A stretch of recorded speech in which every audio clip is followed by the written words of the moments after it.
was given. If you look in the Rambam, if you look in Maimonides in his works, so the Rambam discusses levels of sanctity, right? The levels of holiness, right? So there's different gradations, right? Everything has different degrees of holiness. So it's interesting when the Rambam discusses the levels of sanctity involving a synagogue and involving a house of study. So the Rambam questions which one is holier, right? Which one has a holier sanctity to it? So the halacha comes out that actually the Beit Midrash has a higher level of sanctity than the Beit HaKnesset. The place of house of study of Torah has a higher level of sanctity than the house of prayer. So till now, our shul has functioned as a level of a house of a house of prayer.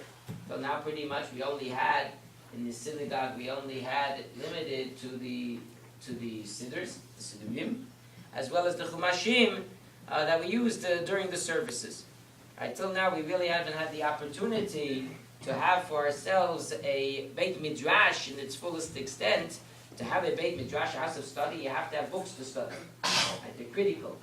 Right, long gone is the day when they used to know everything by heart. In the Talmud times, they know everything by heart. But unfortunately, we don't have that level. So therefore, we have to resort to books.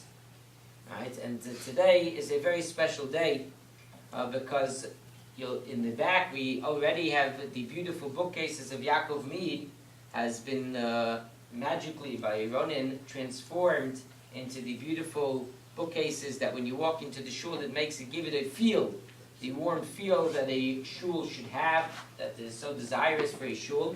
Now, Baruch Hashem, we're going to be able to move over, long awaited, the beautiful library that Yaakov Mead left over in this world, and Dina donated to the synagogue, as well as the many, many books that we purchased in his memory.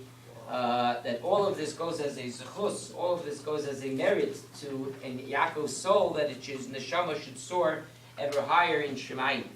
So every time you come into shul and you see the bookcase, every time you come into shul and you pull out one of the beautiful svarim and you study them, all of that goes on the record of Yaakov Mead, and it should be a zechus, an eternal merit for his neshama.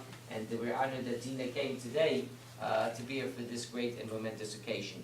This concept of the Rambam of levels of sanctity, for that we're going to say this idea of everything has levels, and you want to always be raising up your personal level of sanctity. We're going to say a Kaddish D'Rabbanan, and Chaim will be saying that Kaddish D'Rabbanan in